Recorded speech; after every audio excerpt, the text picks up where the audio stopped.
Oggi siamo a 151 persone ricoverate, però i positivi aumentano, no, nel territorio, quindi se aumentano i positivi, gioco forza, i ricoveri aumentano.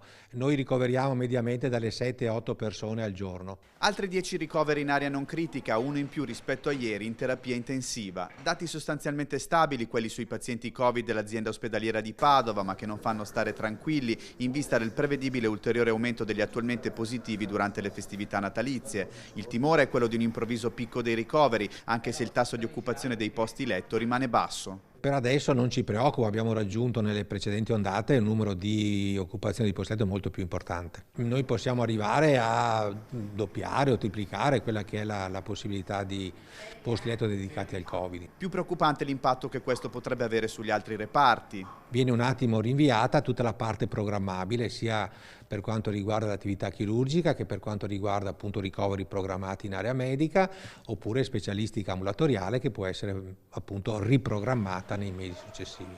In ospedale intanto continuano a finire soprattutto giovani adulti non vaccinati e ultrasettantenni vaccinati e non vaccinati con patologie pregresse, con una differenza fondamentale. Sono persone, quelle vaccinate, che sviluppano un quadro clinico meno grave di quelli non vaccinati.